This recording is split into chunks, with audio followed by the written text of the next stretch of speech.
আর কবরে কোনো সওয়াল জবাব এসব ভাওতা কথা। কেন কোরআন প্রমাণ দিচ্ছে কবর টবর নেই। সারা জীবন শুনে এসেছি কবরে নাকি মনকে নেকড়েছে উঠাবে জাগাবে, তাই না? কোরআনের একটাও বাণী নেই। আর আমি এখন দলিল দিয়েছি, দেখো কোথায় যাচ্ছে। কবরে যাবে। কবর কি? ইয়া আইয়াতুহান নাফসুল মুতমাইন্না তুরজি ইলা রাব্বিকা রাদিয়াতাম মারদিয়া ফাদখুলি ফি ইবাদি ওয়াদখুলি জান্নাতি। ওই সারা বিশ্বের মুলি সাহেবরা মানে করে বুঝিয়ে দে।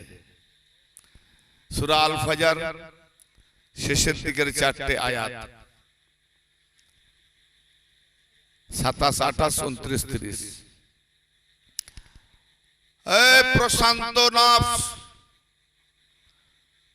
ইয়া আইয়াতুহান নাফসুল মুতমাইন্না, হে নফসে মুতমাইন্না, শান্তিপ্রাপ্ত নফস। কোন নফস শান্তিপ্রাপ্ত?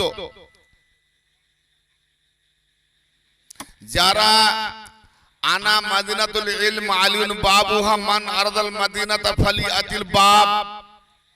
নবী পাক বলেন আমি ইলমের শহর, আলী দরজা, যে এই দরজায় ঢুকলো আলীর মধ্যে শামিল হলো সে নফস শান্তিপ্রাপ্ত হয়ে গেল। তাহলে সেই নফস শান্তিপ্রাপ্ত, সেই নফসকে বলছে, সব নফস নয়। আবতাগু ইলাইহিল ওয়াসিলা, আল্লাহর নৈকট্য পাওয়ার জন্য যারা ওসিলা খোঁজে। তো এই আয়াত তো নবী পাকের উপর নাজিল হয়েছে, এখন তো নাজিল হয়নি। তাহলে নবীকে যারা পেয়ে গেছে তাদেরকে বলছে ঈমানদার। নবীর হাতে ধরে মুরিদ হয়েছে, নবীর হাতে ধরে কলমা পড়েছে, নবীর পিছনে ইক্তেদা করছে, তারা ঈমান এনেছে, কলেমা, নামাজ, রোজা, হজ, যাকাত নবী পাকের কাছ থেকে যা কিছু পেয়েছে সবটাই তো মানছে। তারপরে আল্লাহ তাকে সার্টিফিকেট দিচ্ছে কি, ইয়া আইয়ুহাল্লাযিনা আমানু, এই আমানুদ দল, যারা ঈমানওয়ালা মেনে নিয়েছে, ইত্তাকুল্লাহ। এখানে অনেকে মানে করেছে মুফতি সাহেবরা আল্লাহকে ভয় করো, এটা কেমন যেন নয়। আল্লাহ বলছে হে ঈমানদারেরা। আমি নফসের ব্যাপারে রেখে গেলাম, ভুলে গেলে মনে করতে হবে নফস, শান্তিপ্রাপ্ত নফস।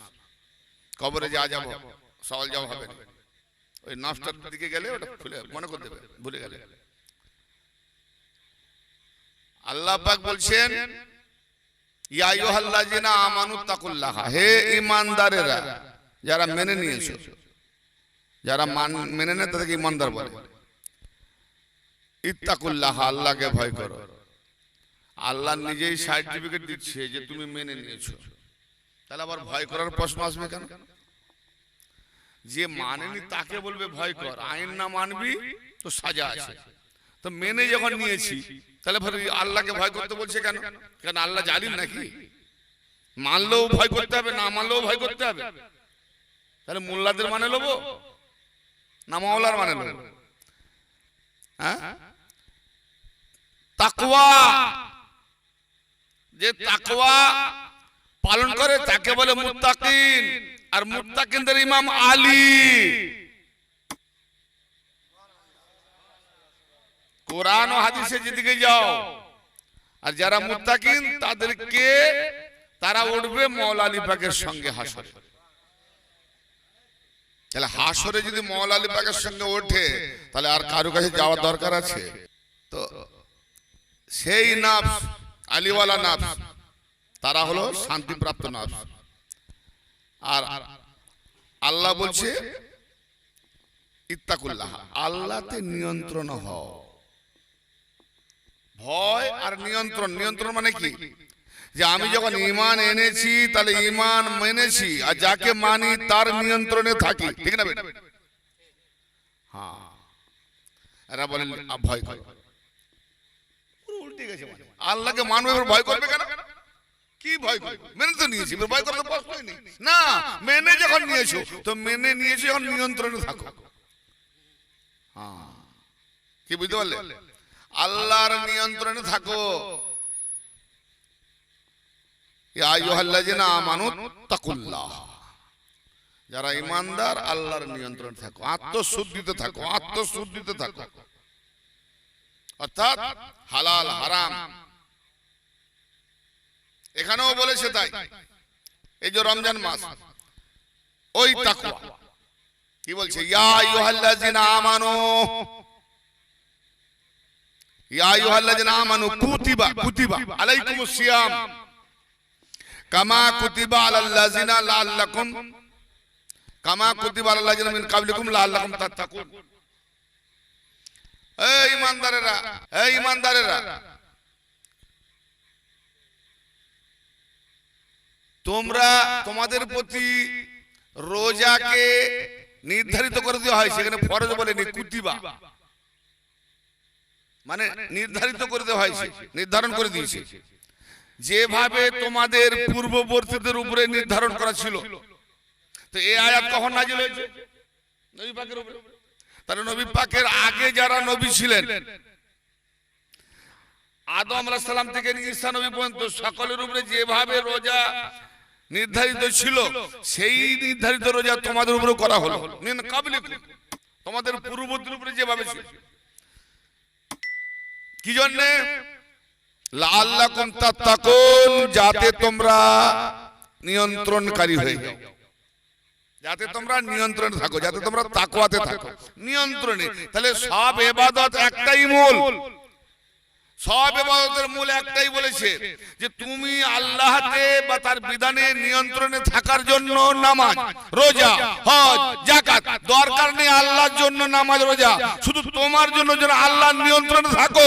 তো আমি যদি মাওলা আলী পাকের সিলসিলাতে কোন কামেল মুর্শিদের মধ্যে থেকে যদি আলীর নিয়ন্ত্রণে হয়ে যায়, আলী মুহাম্মাদের নিয়ন্ত্রণে, মুহাম্মদ আল্লাহর নিয়ন্ত্রণে, এ হলো নফসে মুতমাইন্না। নারে হায়দারে,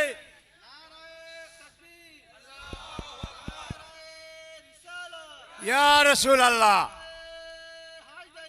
ইয়া আলী,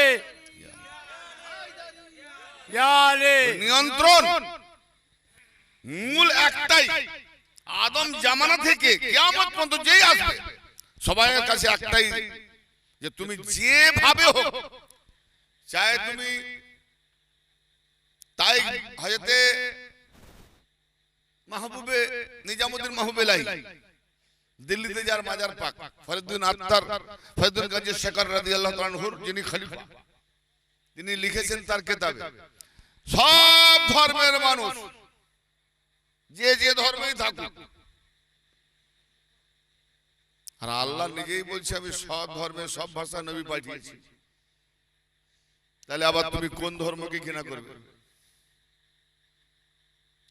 তাহলে যে ভাষার আজকে পাই সে ভাষাও নবী এসছে, তাহলে সেই ভাষায় যদি নবী এসছে, তাহলে সেই ভাষার মধ্যে তাকে সেই তালিম দিয়ে গেছে, তারা আজ পালন করছে। কি আমাদেরও ভাষা বাংলা, কিন্তু আমরা আখিরি নবীর উম্মত মেনে নিয়েছি তাকে, তাই সেটাকে অল্টারনেট করে আমরা বাংলাতে এনেছি, কিন্তু নবী কিন্তু আমাদের আরবের জন্য, যে নবী আমি আপনাকে আরবীদের জন্য পাঠিয়েছি, তাহলে আমাদের জন্য পাঠাই। কিন্তু যারা ওই যে আল্লাহ নবী বলছে মুসাও যদি এই জামানায় থাকতো, সেও আমার উম্মত না হয়ে থাকতে পারতো না। অতএব নবীর পরে নবী নাই, তাই আমরা সেই আখিরি নবীকে, এবং যারা যারা বুঝে নিয়েছে যে নবীর উম্মত থাক না পূর্বে থেকে আজ পর্যন্ত, আখিরি নবী যিনি শ্রেষ্ঠ নবী, তার কলকত হওয়ার নামই হলো আল্লাহর পূর্ণাঙ্গ বিধানটাকে মেনে নেওয়া। আর যারা হয় না তারা পূর্ণাঙ্গ বিধান মানে না। তাই কি বলেছেন আপনার নিজামুদ্দিন মাহবুবেলাহি, যে যে ধর্মেরই মানুষ হোক না কেন, সে যে রূপ দিয়ে যাক না কেন, যদি একের পূজারি হয়, একে পাওয়ার জন্য, সে যে রঙের ইবাদত করুক, যদি সে একে পাওয়ার জন্য সেই রাস্তায় চলে, তাহলে সে অবশ্যই একেরই পূজারি, সে মুশরিক নয়, সে একদিন তাকে পাবে, সে লোক যে নরকী হতে পারে না। তাহলে প্রত্যেক ধর্মের মানুষ, মোল্লারা বলে মুসলমানরা জান্নাতে যাবে, জান্নাত কি মুসলমানদের বাপের নাকি? জান্নাতই বোঝে না কাকে বলে জান্নাত। মোল্লা জান্নাত নিয়ে ঘুরতেছে, তবু জাহান্নাম ভুগতেছে। বুকটা জ্বলে গেল রে, প্যান্ট শার্ট পরা, কি ইষ্টপিষ্ট শরীর, ভাও ভাও করে কাছে বুকটা জ্বলে গেল, মাথা ঠিক সারা জীবন কিরে ভাই আর কবে মরণ হবে, মরতেও পারিনি, বুকটা জ্বলে গেল। কিসে জ্বলে? আগুন জ্বলছে। কোথায়? ধোঁয়া দেখিনি তো, ধোঁয়া তো দেখতে পাইনি। বলে বাবা এই আগুনে ধোঁয়া নেই, তাহলে এই আমার নেই বলছে, সে জাহান্নামের আগুন, সে আগুনে ধোঁয়া নেই। কি এরকম ভেবে নাও, তুমি ভাবলে মরে গেলে এই আযাব শেষ, এরকম বারবার হবে, সুইসাইড করবে। হায় রে, করতল করতে হয়। সব কোরআন হাদিসে অক্ষরে অক্ষরে হিসাব অঙ্ক মিলিয়ে দেখো, দেখবে তুমি ছাড়া আর কেউ নাই। যখনই কেউ এসেছিল সে তো একাই ছিল না, একা থেকে আজকে কত, ফের যখন জুড়ে যাবে ফের ফাইলে যাবে এত। বিন্দু কলম ঠেকালেই বিন্দু হয়ে গেল কোরআন, ফের জুড়ে দিলে বিন্দু নাই কোনো কোরআন, সব ভিতরে আছে। দেখছি এত ঢেউ খেলছে সাগরের মধ্যে, সব এক একটা বুদবুদানি ঢেউ খেলতেছে, যখন বুঝে যাবে সব পানি স্তম্ভন হয়ে যাবে, নেউ ঢেউ। সাধারণ মাথায় ঢুকবে না, এটা চিশতিয়ার তরিকার তালিম, তো একটু সেবা করতে হবে। খাজা গরি নওয়াজ 8 বছর কন্টিনিউ খাজা বাবার কদম ছাড়েনি, এমনি সুলতান হয়ে যায়নি, নাফস। তাহলে ওসিলাটা কি? তাহলে নবী পাকের কাছে সব মেনে নিয়েছে না, আল্লাহর নৈকট্য লাভের জন্য ওসিলা খোঁজো, অবতাগু খোঁজো, ইবতাগু তালাশ করো। ইয়া আইয়ুহাল্লাযিনা আমানু তাকুল্লাহা ইবতাগু, তালাশ করো। হে ঈমানদারগণ, আল্লাহতে নিয়ন্ত্রণ হও এবং তালাশ করো, খোঁজো কি? ইলাইহিল ওয়াসিলা, তার নৈকট্যের দিকে লাভের জন্য, যাওয়ার জন্য। তো নবী তো আল্লাহর বড় ওসিলা, নবী পাকের উপরে আয়াত নাজিল হলো, আর যারা নবীকে ধরেছে তারা ঈমানদার সাহাবা, তাদেরকে বলছে আমার নিকটে আসার জন্য ওসিলা খোঁজো। হ্যাঁ, পীরদের মাথা ঘুরে চুল ঘুরে যাবে। তাহলে যেখানে নবী ওসিলা নয় আল্লাহকে পাওয়ার জন্য, নবীকে ধরেছে, নবীর হাতে হাত দিয়ে বায়াত করেছে নবীর সাহাবারা, কি কথা বোঝা যাচ্ছে? এই আয়াত কখন নাযিল হয়েছে? নবী বায়াত করবে না তো ঈমানদার কাকে বলছে? বেঈমান। যারা নবীকে ধরেছে তারা তো ঈমানদার, মেনে নিয়েছে। ঈমানদার বলছে, সার্টিফিকেট দিচ্ছে, এই স্কুলের ছাত্ররা পড়ার জন্য মাস্টার খোঁজো, মাস্টারই বলছে মাস্টার খোঁজো। কি হলো? হ্যাঁ, পড়ার জন্য মাস্টার খোঁজো। তাহলে স্কুলে আছি ছাত্র, আমি স্কুলে ঢুকি তোমাদের ছাত্র বলছে, ফের বলছে আপনি তো মাস্টার। এই আয়াতটা তো নবী পাকের জবান দিয়ে বেরোলো। আল্লাহ বলেছে ইয়া আইয়ুহাল্লাযিনা আমানু, হে ঈমানদারেরা, ইত্তাকুল্লাহ, আল্লাহতে আত্মশুদ্ধি করো, নিয়ন্ত্রণ করো, ওয়াবতাগু ইলাইহিল ওয়াসিলা, তার নৈকট্য লাভে ওসিলা খোঁজো, মাধ্যম খোঁজো। তার নবীকে আপনারা তো পেয়ে গেছি, আপনি তো ওসিলা, ইয়া রাসূলুল্লাহ, আল্লাহকে পাওয়ার জন্য আপনি তো আল্লাহর দাওয়াত দিচ্ছেন, ফের ওসিলা খুঁজতে যাব কোথায়? সাংঘাতিক ব্যাপার না? হ্যাঁ, সেই ওসিলা খোঁজার জন্য এটা বাহ্যিক ধরা, আর ওসিলা খুঁজতে গেলে তাহলে যাকে ধরেছি তার নিয়ন্ত্রণ থেকে নিজের নফসকে শান্তি করো। শান্তি প্রাপ্ত যখন হয়ে যাবে যে আমি রাস্তা পেয়ে গেছি, এতদিন অন্ধের মতো খুঁজছিলাম, দিল শান্তি, কিন্তু এবার খেদমতে আমাকে আঞ্জাম দিতে হবে, এবার মালামাল হতে হবে, আমি কি আমার পরিচয় লাভ করতে হবে। আল্লাহ পাকের নিজাম কোথায় আছে? পুরো সালতানাত বাদশাহী, সেই বাদশাহীর কাছে যেতে হবে, যেন তার সঙ্গে মিলিত হয়ে যায়। মিলিত হয়ে গেলে তাহলে বাদশাহী আল্লাহ করছে যেমন, ঠিক তার মধ্যে দিয়ে আমিও বাদশাহী করবো, সে হবে সুলতানুল হিন্দ খাজা গরিব নওয়াজ। কি বুঝতে পারছো? তাই বলছে ইয়া আইয়াতুহান নাফসুল মুতমাইন্নাহ তুরজি ইলা রাব্বিকা রাদিয়াতাম মারদিয়া, হে নফস মুতমাইন্নাহ, শান্তি প্রাপ্ত নফস, তোমার রবের মর্জিতে তুমি রাজি হয়ে এসো, তোমার মর্জিতে নয়। তোমার রব যখন ডাকবে, এবার রব বোঝো, রব আর আল্লাহ এক নয়। রব মানে পালন কর্তা। তোমার রবের মর্জিতে, তোমার রবের খুশিতে খুশি হয়ে এসো। যদি তোমাকে তোমার মুর্শিদ ডাকে, সেই খুশিতে যে সাড়া দেয়, তার জন্য সূরা আনফালে 24 নম্বর আয়াত আল্লাহ পাক দেখিয়ে দিচ্ছেন, ইয়া আইয়ুহাল্লাযিনা আমানুস্তাজিবু লিল্লাহি ওয়া লির-রাসূল ইযা দাআকুম লিমা ইউহয়িকুম। হে ঈমানদারেরা, আল্লাহ ও তার রাসূলের ডাকে সাড়া দাও যখনই তোমাদেরকে ডাকে। কেন? লিমা ইউহয়িকুম, যেন তোমাদেরকে জীবিত করে দেয়। ডাকলো কাকে? মুর্দারকে। জীবিত করে ডাকতেছে, ফের জীবিত করে দেবে, ডাকে সাড়া দেবে। এটা কোন জীবিত? হ্যাঁ, একজনকে ডাকছে নফসের জীবিত, নফস বেঁচে আছে, নফস ওনাকে ডেকেছে। কিন্তু আল্লাহ রাসূলের ডাকে সাড়া দিলে রুহু জীবিত হয়ে যাবে। আর যার রুহু জীবিত হয়ে যাবে সে ওলি হয়ে যাবে, সে আর মরবে না।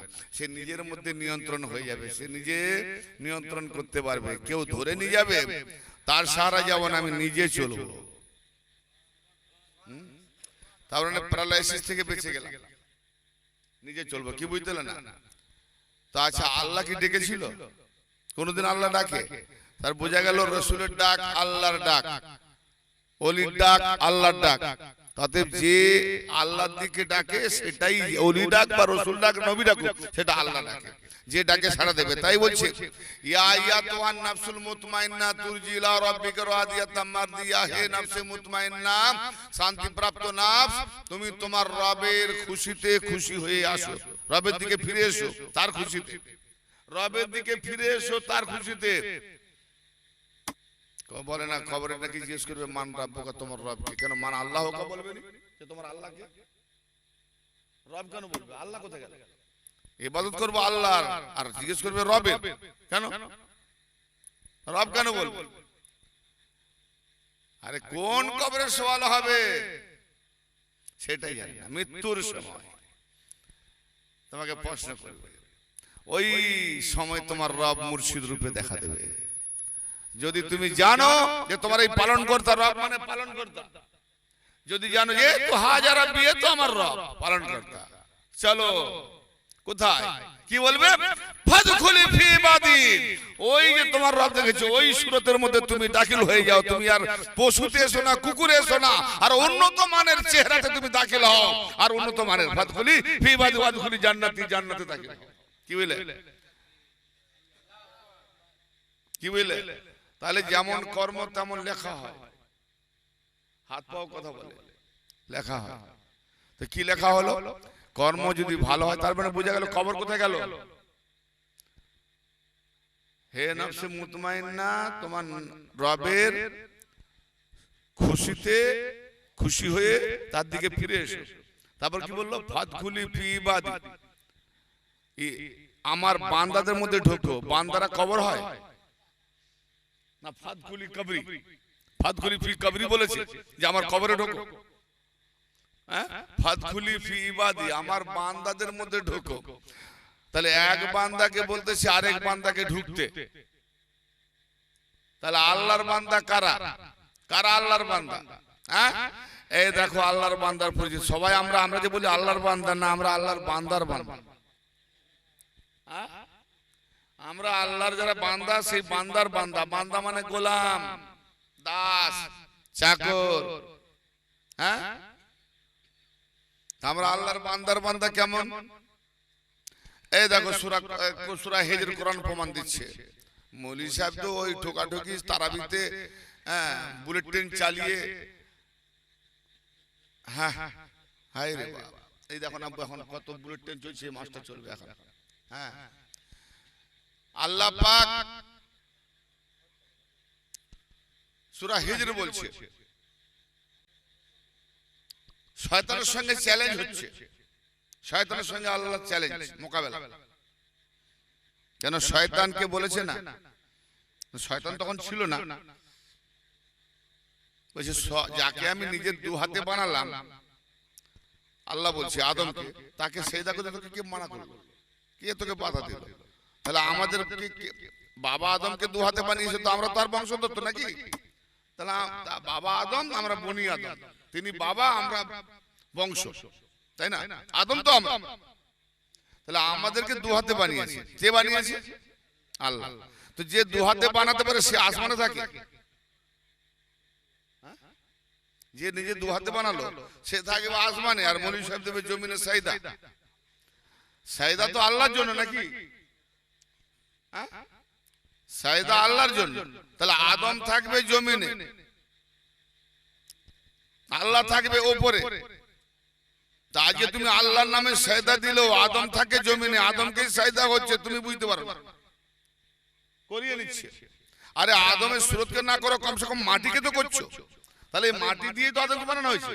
তাহলে আল্লাহকে তুমি ভাবছো সাইদা দিচ্ছ, কিন্তু তুমি একবার বলো তো যুক্তি দিয়ে, তুমি তো আল্লাহ দিকে হাত তুললে আল্লাহ দে দে, বেটার জন্য, ছেলের জন্য, মেয়ের জন্য, জামাইয়ের জন্য, দুনিয়াতে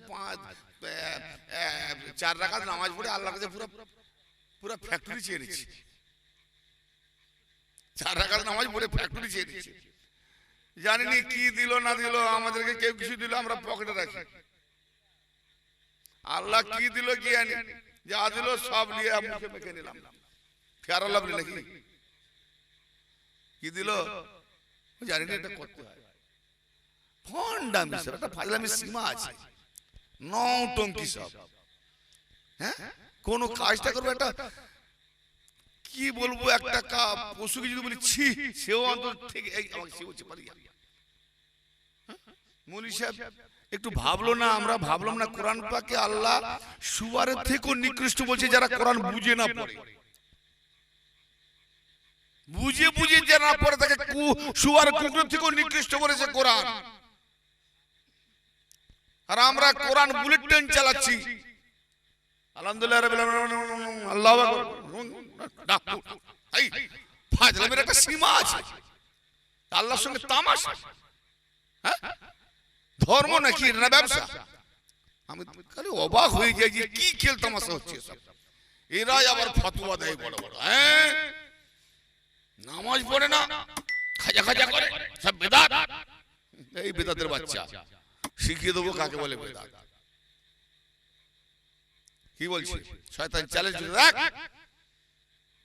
শয়তান যদি আল্লাহর সঙ্গে চ্যালেঞ্জ করে, সেই শয়তানের বান্দারা আমাদেরকে ছাড়বে? আমাদের সঙ্গে চ্যালেঞ্জ করে।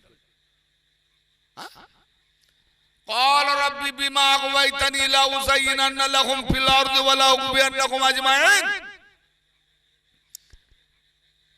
إلا عبادك منهم المخلصين। শয়তান বলছে প্রভু, যে আদমের কারণে আমাকে আপনি গুমরাহ করেছেন, গুমরাহ করে কে? পথভ্রষ্ট করে কে? শয়তান। আর শয়তান দোষ দিচ্ছে কাকে? আল্লাহকে, যে যার কারণে আপনি আমাকে গুমরাহ করেছেন।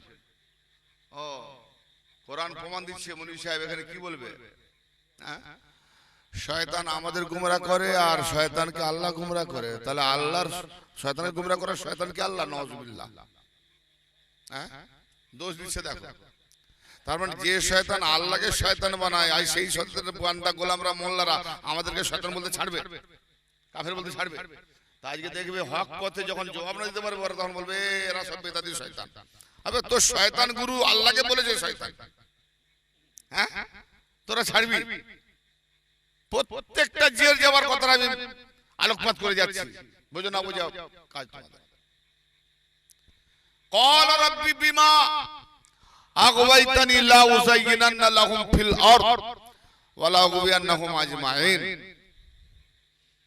ইল্লা ইবাদাকা মিনহুম মুখলাসিন। শয়তান বলছে যার কারণে তুমি আমাকে গোমরাহ করেছো প্রভু, আমিও জমিনের মধ্যে, ফিল আরদ, জমিনের মধ্যে, এই দুনিয়াতে আমি আমার সৌন্দর্য দেখাবো, আর সৌন্দর্য দেখিয়ে তাদেরকে সবাইকে গোমরাহ করব।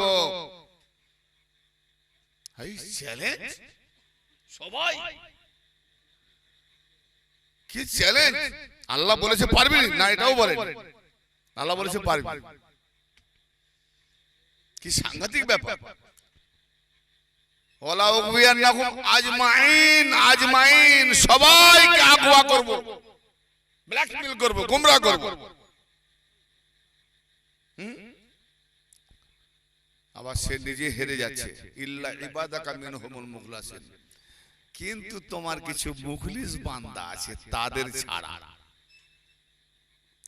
ফাঁসে গেল। তাহলে আল্লাহ পাকের কিছু মুখলিস খালেস বান্দা আছে, শয়তান নিজেই বলছে ওদের কাছে যেতে পারবো না, ওই মুখলিস খালেস তোমার মনোনীত বান্দাগণ ছাড়া বাকি সবাইকে গুমরাহ করবো। মৌলভী সাহেবরা কি আল্লাহর খালেস বান্দা নাকি? সারা বিশ্বে যত মৌলভী সাহেব আল্লাহর খালেস বান্দা, তাহলে যে গুমরাহ করবে শয়তান চ্যালেঞ্জ করেছে। তাহলে খালেস বান্দা কারা? খালেস বান্দাদের রুহে নাকি আবার মৌলভী সাহেবরা সব পৌঁছায়। মহরমে ফাতিহা, ইয়া আল্লাহ যা কিছু পড়েছি ইমাম হোসেনের না রুহে পৌঁছে দাও, বকশে দাও, নবীর রুহে বকশে দাও। হায় রে বকশু মৌলভী, কি সাংঘাতিক ব্যাপার। এ হলো শয়তানের পাড় একটা। কি কথা বুঝতে পারছো বাপ? ইন্টারেস্ট বুঝে আসছে? কে কি শুনবি না শুনুক, তো সালেম শুনবে এসছো অনেকটা পরিশ্রম করে, মালামাল কিছু নিয়ে যাও ঢেলে দিয়ে, নাও ভালো করে শোনো। শয়তান আলাদা, আল্লাহ আলাদা, নামই আলাদা। কিরম তিনজনে মিলে হচ্ছে, তিনজনে মিলে হচ্ছে। শয়তান বলছে প্রভু আমাকে যে গুমরাহ করেছে যার কারণে আমিও আমার সৌন্দর্য দেখাবো। আল্লাহ বাধাও দেয়। কি সৌন্দর্য দেখাবে শয়তান? শয়তান আল্লাহর কাছে থেকে ফেরেশতাদের ওস্তাদ মুআল্লিম হয়ে কি অসৌন্দর্য ছিল না সৌন্দর্য ছিল? মানে সেখানে তার যে ফেরেশতাদের মোকামে, ফেরেশতাদের উপরে ওস্তাদ রূপে যে সৌন্দর্য ছিল শয়তানের, সেই সৌন্দর্যটা জমিনের মধ্যে পৃথিবীতে দেখাবে। তাহলে সেখানে তার সৌন্দর্য কি ছিল?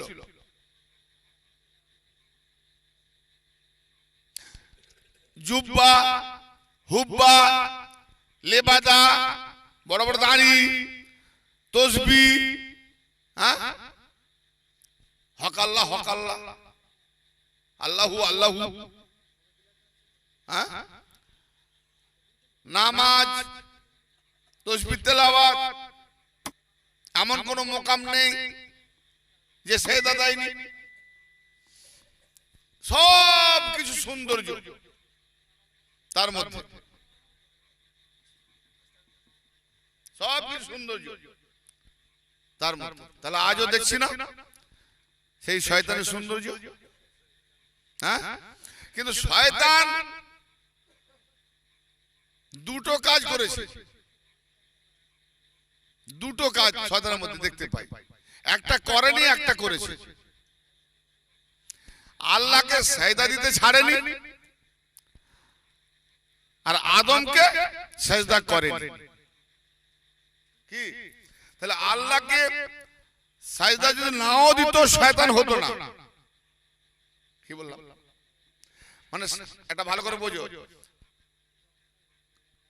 কয়েক লক্ষ বছর আল্লাহকে সেজদা দিয়ে পাহাড় কামিয়ে নিয়েছে।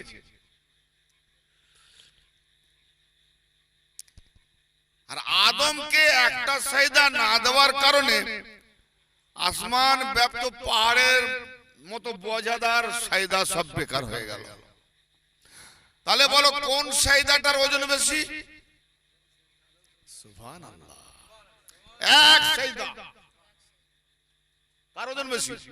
আল্লাহর সেজদার ওজন নেই, ফুলের মতো তুলোর মতো উড়ে পালিয়ে গেল। কি বুঝতে পেরেছো? আরে মান থেকে লাগাও।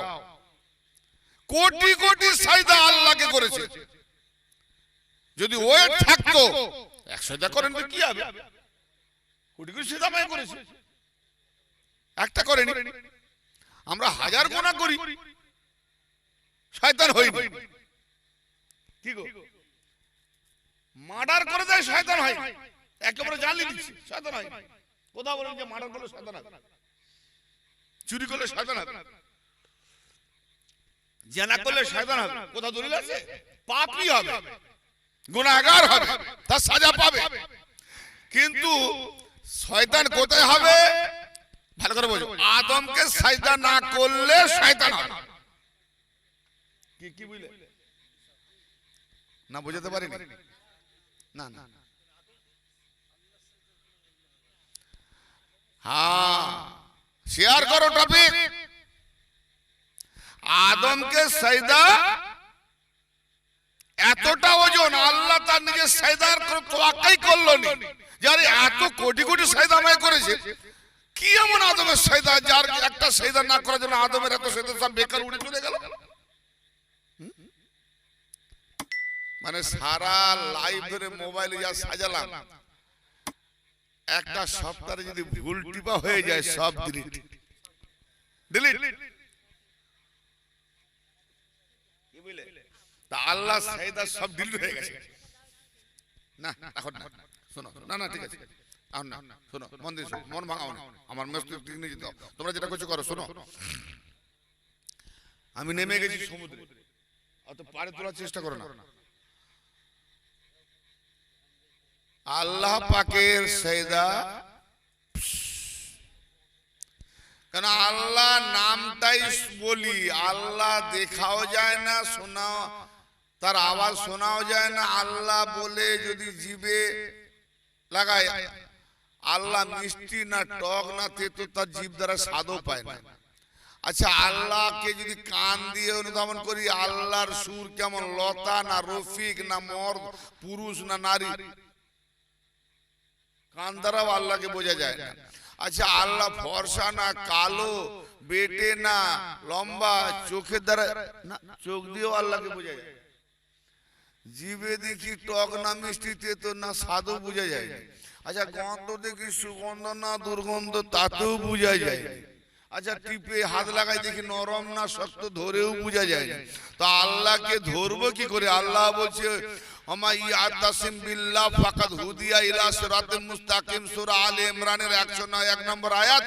যে ব্যক্তি আল্লাহকে ধরে নিল সে অবশ্যই সিরাতে মুস্তাকিমে হেদায়েত পেয়ে গেল।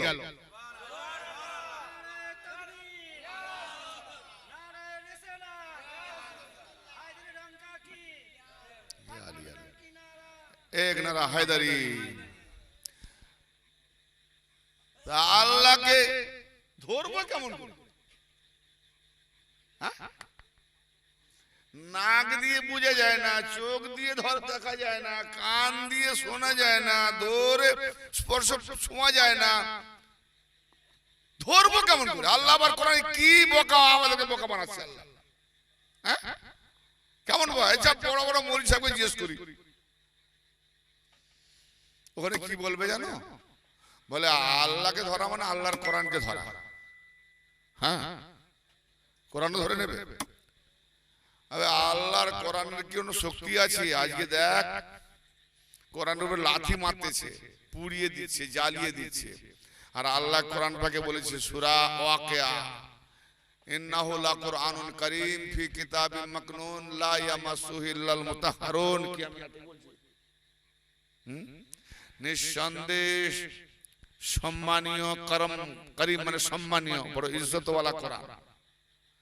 কোথায়? ফি কিতাবিম মাকনুন, কথা নাজিল হচ্ছে নবী পাকের উপরে না? ফি কিতাবিম মাকনুন, সুরক্ষিত কিতাবে মাহফুজ। তাহলে কোরআন আসছে সুরক্ষিত কোথায়? কিতাবের মধ্যে। ফি কিতাব, কিতাবের মধ্যে, মাকনুন সুরক্ষিত ভাবে, সুরক্ষিত রয়েছে, কিতাবের মধ্যে সুরক্ষিত রয়েছে। তাহলে কোরআন কোথায় নাজিল হয়েছে? সিনাই। সুরক্ষিত কোথায়? সিনাই। তাহলে কিতাবটা কি হলো? যাকে আল্লাহ নিজে দু হাতে বানিয়েছে। তাহলে খুদ মুহাম্মদ কিতাব। তো সেই মুহাম্মদ আবার বলছে লা ইয়ামাসসুহু ইল্লাল মুতাহহারুন। এই কোরআনকে পবিত্রতম ব্যক্তিগণ ছাড়া কেউ ছুঁতেই পারবে না। ছুঁবে না, যে পবিত্র না হয়ে ছুঁ না, এরা মানে করেছে মুখে ঝামা কষে দেবো রে। তো তো কোরআনের গ্যারান্টি আল্লাহ নিয়েছে যে কোরআনকে নাকি পাহাড়ে নাজিল করলে পাহাড় ছোট বিচূর্ণ হয়ে যাবে, আর সেই কোরআনকে নিয়ে আজকে একটা কাফের বেঈমান বিভিন্ন দেশে দেখছো না, আজকে গুগলে যাবে না, লাথি মারছে, পুড়িয়ে দিচ্ছে, জ্বালিয়ে দিচ্ছে, তো আল্লাহ চ্যালেঞ্জ টিকছে। ওটা কোরআন নয়, এই যে লিখেছি পড়ছি এটা কোরআন নয়। হ্যাঁ, এমন দৌলত কোরআন যাকে কেউ চুরি করতে পারবে না, যার কিছু একটা লোমও খোঁজাতে পারবে না। দলিল চুরি করতে পারে, দলিল পুড়াতে পারে, দলিল ছিঁড়ে দিতে পারে, দলিল জ্বালিয়ে দিতে পারে, কি খালি জমি আমার কতটা তার প্রমাণ স্বরূপ হচ্ছে দলিল, কিন্তু দলিলে চাষ হয় না জমিতে। তো এটা হলো পীর ওলি, এরা যে কোরআন কিতাব, এই কোরআন কিতাবের দলিলটা হলো ওই কাগজের কোরআন দলিল, কিন্তু দলিল দেখাচ্ছে তোমার কিতাব কোরআন কোথায়, না হতো মুর্শিদ কাছে এরা মেরা কোরআন है। কি বলে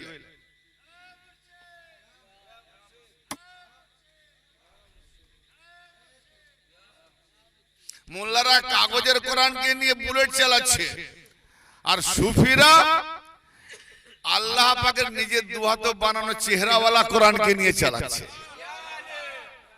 তফাৎ তো এইটাই না।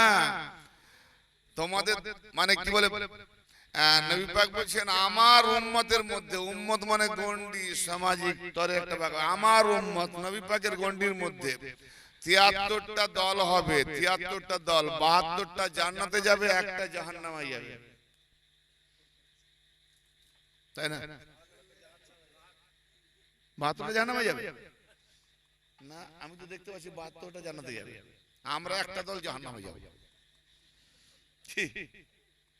আচ্ছা, যতগুলো ৭২ দল আছে তাদের সঙ্গে যাই কিছু এদিক ওদিক থাক, মসজিদে নামাজ রোজা নিয়ে সব এক, আর ওই সব দলগুলোকে এক করে দিয়ে আমাদের পুরো বিপরীত। ওদের নামাজ আমাদের নামাজ আলাদা, ওদের রোজাও আমার রোজা আলাদা। ওরা ভুকা থেকে রোজা করে, আমরা নাফসকে ভুকা রাখি, নাফসকে কন্ট্রোল করি, নিয়ন্ত্রণ করি, কি কেবল তাকওয়া নিয়ন্ত্রণ হওয়ার জন্য সব ইবাদত। তো ওদের নামাজ আলাদা, ওরা ৫ ওয়াক্ত পড়ে, আমরা ৫ ওয়াক্ত মানি। ৫ ওয়াক্ত একটা কাঠামো, কিন্তু আমরা কাঠামোতে না গিয়ে আমরা যেখানে লক্ষ্যস্থল, কাঠামোটা কেন করানো হয়েছে না, লক্ষ্যস্থল যেখানে পৌঁছাবার কথা বলেছিল সেই জায়গাটায় আমরা পৌঁছেছি, সেই নামাজে থাকি, তাহলে মিলে যাচ্ছে না? তাহলে আবার বলো ৭২-এর সব একে অপরে মিলে যাবে, মাসুতো ভাই, চোরে চোরে মাসুতো ভাই, যেমন বলে না সবই তো ভাই, হাজার চোর হলো মাসুতো ভাই, হ্যাঁ, তো মিলে যাচ্ছে। কিন্তু আবার একটা দল যে আমরা তো মিলছি না, কারণ ৭২ মিলে বলছে এরা বেদাতি, শিরকি, কাফের, মুশরিক হয়ে গেছে, এরা সব জাহান্নামী। কি আর ওদের মধ্যে দেখো কাদা ছোড়াছুড়ি হবে, এ বলবে ওই ইমামের পিছনে নামাজ হবে নি, হারাম, ও বলবে ওই মুহিতে যাওয়া যাবে নি, শিরক, ও বলবে ওই ইমাম হারাম খায়, ওর পিছনে নামাজ হবে নি, ও কাফের দল, ও বেদাতি দল, ও শিরক দল। এক মজাব মানে, আরেকজন মজাব মানে না, কে ৮ রাকাত বলে আর ২০ রাকাত নাই, কে ২০ রাকাত বলে ৮ রাকাত নাই। আবার এক হাত বাঁধা নিয়ে দ্বন্দ্ব, এক ইমাম বলে বুকে হাত বাঁধো, আরেক ইমাম বলে নাভির উপরে হাত বাঁধো, আরেক ইমাম বলে আবে তোর নামাজের হাত বাঁধা নিয়ে যদি এত ফিরকা, আসলটা কোথায়? শুধু হাত বাঁধা নিয়ে এত ফিরকা, কিন্তু নামাজ ভুল আছে, হাত বাঁধানি ফিরে কাউ নামাজ নিচে বাঁধো, হাত খোলো, কি সমস্যা? আল্লাহর নবী কি এত ফাসাদ লেগে গেছে? আল্লাহর নবীকে কোন উপরে হাত বেঁধেছিল? নাভির উপরে হাত বেঁধেছিল? তোমাদের মতো নবীজি নামাজই পড়ে। আজকে মোল্লারা যে নামাজ পড়ছে না, এই রূপে নবীজি নামাজই পড়ার চ্যালেঞ্জ করছে ১০০% মোল্লাদেরকে। সব বনি উমাইয়া আব্বাসীয় আমলে এই সব কাঠামোটাকে নতুন করে তৈরি করে ফাঁসিয়ে রাখা হয়েছে মোল্লাদেরকে। এসো কোরআন হাদিস দিয়ে প্রমাণ করতে বলে প্রমাণ করে দাও। কোরআনে বলছে, হে নবী, তোমার সালাতের মধ্যে না উঁচুতে না নিচুতে আওয়াজ করবে না, মাধ্যম পন্থা, মাধ্যম সুরে আওয়াজ করো। তাহলে তুমি যদি সালাত পড়ছো, নামাজ পড়ছো, তুমি উঁচু আওয়াজে স্বর করো না, এমন নিচু চুপে চুপো পড়ো না, মিডিয়াম আওয়াজে পড়ো। তাহলে আসর জোহর চুপে চুপে কেন? কোরআন বলছে মিডিয়াম স্বরে পড়ো যেন শোনা যায়। তাহলে এটা কোরআনের নামাজ নবী কি বিপরীত করতে পারে? তাহলে নবী পাকের নামাজই নয়, কোরআন কেটে দিচ্ছে। কোরআন আর হাদিসের আলোকে সব নামাজি 2 রাকাত। মা আয়েশা রাদিয়াল্লাহু তাআলা বলছেন নবী পাকের জামানায় ছিল 2 রাকাত, পরে ওটা বাড়ানো হয়েছে 4 রাকাত। মুসাফির যারা প্রবাসে থাকে তাদের জন্য 2 রাকাতই থেকে গেছে। প্রথম যে 2 রাকাত ছিল সেই 2 রাকাতই থেকে গেছে। পরে আর প্রবাসে আবাসে 4 রাকাত করতে হলো। তার মানে 2 রাকাত ছিল, সেই 2 রাকাতটা রয়ে গেছে প্রবাসে মুসাফিরে। কিন্তু যারা আবাসে থাকবে, মুসাফির থাকবে না, 4 রাকাত পড়তে হবে। কে বাড়ালো? কে বাড়ালো? আর নবী পাকের জামানায় প্রত্যেকটা 2 রাকাত 2 রাকাত 2 রাকাত 2 রাকাত। তো এই যে 2 রাকাতের একটা কাঠামো দেখিয়েছিল, 2 রাকাত, হ্যাঁ, একটা নফসের রাকাত, একটা রুহের রাকাত। পালন করবে কে? না দেহ চালাবে। এই যে একটা কাঠামো তুলে ধরা হয়েছিল, সব উল্টো সিধা করে ঘেটে দিয়েছে। কথা বলতে সব ঘেটে দিয়েছে। এসব বনি আব্বাসী ও বনি উমাইয়া আমলে সব চাকনাচুর করছে। আরে বাবা, 70,000 মসজিদে যদি মওলা আলী তার আওলাদ ফাতেমা বিনতে ফাতেমা আর আওলাদে ফাতেমাদের বিরুদ্ধে খুতবাতে যদি গালিগালাজ চলতো, কতটা ক্ষমতা থাকলে আজকে বর্তমান যে সরকার আছে ভাবো তো। শুধু ইসলাম বিরোধী 2-4টা কথা হচ্ছে সাইড থেকে। সরকারের ক্ষমতা আছে যে ইসলাম ধর্ম উপরে একটা কোন কলঙ্ক লেপন করতে বলতে পারবে? এত জনবিরোধী আন্দোলন হবে, সরকার খান খান হয়ে যাবে, ঠিক না বেটি? হ্যাঁ, সরকার বিরোধী আন্দোলন হবে। তাহলে একটা সরকার 70,000 120 বছর 5 বছর 10 বছর সরকার চালানো আমরা হিমশিম খেয়ে যাই। 120 বছর বনি উমাইয়া আমলে একটা মুয়াবিয়া সরকার মাওলা আলী আলাইহিস সালামের বিরুদ্ধে, আওলাদে ফাতেমার বিরুদ্ধে হাসান হোসেন ওপেন থাকতেন, খুতবাতে গালিগালাজ করত আলীর নামে। হিম্মত নাই প্রতিবাদ করবে, যারা করেছে জ্যান্ত কবর দিয়েছে মুয়াবিয়া, জ্যান্ত কবর দিয়েছে প্রতিবাদ করার জন্য। তো বলো আজকে আমাদের এত এই সরকারের জুলুম নাকি আমরা সহ্য করতে পারি? বলেন, মুসলিম বিরোধী সরকার। তৎকালীন যে সরকার ছিল মুয়াবিয়া সরকার, নবী আর আলে নবী বিরোধী সরকার ছিল, মোল্লারা প্রতিবাদ করছে না কেন? 70,000 মসজিদে জুম্মার নামাজের বাহানায় খুতবাতে গালিগালাজ করেছো। মোল্লাদের বুকে সাহস নাই কথাটা বলুক। ইতিহাস পড়ছো, বলছো না কেন? চুপ করে বসে আছে। এই মোল্লারা ইতিহাস পড়ো না তোমরা, বলো। ও তো এক গেল, আবার নবী পাকের নামে যত পেরেছেন মিথ্যে হাদিস বানানো হয়েছে। সেই সময় হুজুর বিন একজন আদি একজন সাহাবী, তার সঙ্গী সাথী 12 জন ছিল, শুধু মাওলা আলী পাকের সামনে গালিগালাজের প্রতিবাদ করেছে। সমস্ত ইতিহাস আছে, ইসলামিক সমস্ত ইতিহাস রয়েছে কিতাবের মধ্যে, মোল্লারা পড়েছে। পারে না, গালি দাও না হলে জ্যান্ত কবর। বলছে মরে যাবো, আলী নামে গালি দিল না, জ্যান্ত কবর দিল। এ ভাই, জ্যান্ত কবরে কি আযাব, সে আযাব নিয়ে নিয়েছে, সে শাস্তি নিয়ে নিয়েছে। কিন্তু মাওলা পাকের কিরকম তারা মাওলাই, কিরকম তারা প্রেমিক, জানটাকে তুচ্ছ মনে করেছে। মাওলা এটাকে তারা বিরাট দৌলত মনে করেছে। ভাবো, চোখের সামনে মারতেছে বন্ধুকে, যাও বন্ধু বিদায়, মাওলা আলী পাকের সাথে।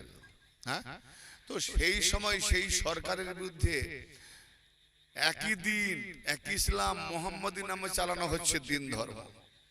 সেখানে যদি গালিগালাজ চলে, 70,000 মসজিদে 100 বছর তার রাজত্ব, 120 বছর, আর তো 20 বছর পরে শুরু করেছে, আগে তো কন্ট্রোল করেছে না। এ তো 5-10 বছরের সরকারকে আমরা বরদাস্ত করতে পারি না। তখনকার মুসলমান যারা আলী মান্নাওয়ালা তারা কেমন করে ছিল বলতো? হায় হায়।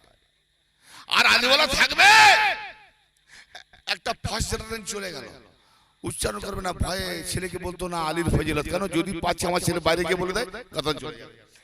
তাদের নামে নাম রাখলেও গর্দান চলে যেত, আলী নাম। এই জন্য আজকে দেখবে সেই রেস মোল্লারা, এ আবার নারায় হায়দারি কোন নারা, মানে এরা সহ্য করতে পারে না, আলীর নাম বললে সেই জামান থেকে রুশ, সেই জামান। আজকে অনেক কেটে কেটে, আগে তো মোল্লারা বলতো আহলে বাদ আবার কাকে বলে, অন্তর গোষ্ঠীকে বলে। আহলে বাদ জানে না, ফ্যামিলি জানে, আহলে বাদ জানে না। হ্যাঁ, আফসোস এই ভুঁই ফোড় জাহান্নামের কলব জাহান্নাম মোল্লা হয়েছে। আফসোস, শত আফসোস এদের উপরে। কি পড়ছে মানুষদেরকে, কি চালাচ্ছে, এই দুয়াটা পর এত নাকি, ওই দুয়া পর এত নাকি, হাসির দুয়া, কাশির দুয়া, পাতার দুয়া, হাঁকার দুয়া। মূল টেকচারে যে লক্ষ্য সেটাই যাচ্ছে না। ওকে আল্লাহ দোয়া পড়াতে শিখিয়েছে, কোন দোয়া কোথায় আছে কোরআন দেখাতো নাই। আজকে মানুষ কি গুমরাহ করছে। বাস্তবে একটা কথা বলবো, হালালি রক্ত যার মধ্যে আছে, হালালি রক্ত যার শরীরে আছে, খোদার কসম মাওলা আলী পাকের সাহারা তার মধ্যে এসে গেছে, তাকে যে কোনো প্রকারে হোক ওই জাহান্নামী মোলাদের থেকে বের করে আলীওয়ালার দিকে পৌঁছে দেবে। এই আলীওয়ালা এত ছাঁকা হয়ে যাবে হালালিতে। তো আমি যে কথা নিয়ে আসছিলাম, আজকে যে দিন আমরা পেয়েছি, আজকে তো অনেক আরামের দিন পেয়েছি। কি গণতন্ত্র দেশে নিজের বুক বাজিয়ে নারায় হায়দারি বলতে পারি। অনেক জায়গায় তো সৌদি আরবে চলে যাও না, সেখানে নবী তবাকে রজের দিকে মুখ করে দাঁড়াতেই দেবে না, পিছনে চাবুক পড়ে যাবে। হ্যাঁ, আরব নবী পাকের খুদ দেশ, সরকার পাওয়ার নিয়ে নিয়েছে। তো পরীক্ষা না, ইনসানের উপরে পরীক্ষা চলবে। কষ্ট দিয়েও দেখবো তুমি ইমানকে না বাহির করো, তো ভেতরে কতটা ইমান রেখেছো দেখি। হ্যাঁ, পরীক্ষার মধ্যে দিয়ে মানুষকে কি করে, ইমানে পরিচয় করিয়ে নেয় আল্লাহ, আল্লাহ পরিচয় করিয়ে নেয়। তো কোন কোথায় যেমন যাচ্ছিলাম না, কোথায় কোথায় চলে এলাম। ব্রাদার মিল্লাত, আমার বর্ষ ছেলেমেয়েরা যারা আমার সমবয়স্ক ভাইরা, একটু মনোযোগ দিয়ে শোনো যে দিন ইসলাম শুধু মুখে বললে হবে না, দিন ইসলাম হতে হবে, দিন হতে হবে নিজেকে। কোরআন বলে কাকে, কোরআন কাকে বলে, কোরআন হও, সূরাতে চেহারাতে কোরআন হও, সূরাতে চেহারাতে কোরআন হও। কোরআন কাকে বলে আমি যে কথা বলছিলাম তাহলে নিচ্ছি। আল্লাহ বলছে এক বান্দাকে আরেক বান্দার মধ্যে ঢুকতে, তাহলে কবরের সওয়াল জবাব হলো।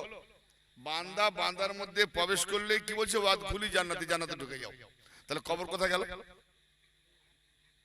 এখানে বান্দাদের মধ্যে নিজেকে সঁপে দাও, আর আল্লাহ বলছে এই সঁপে দিয়েছো, এর মধ্যে দিয়ে তুমি জান্নাতে চলে যাও। মাঝখানে কবরই নেই।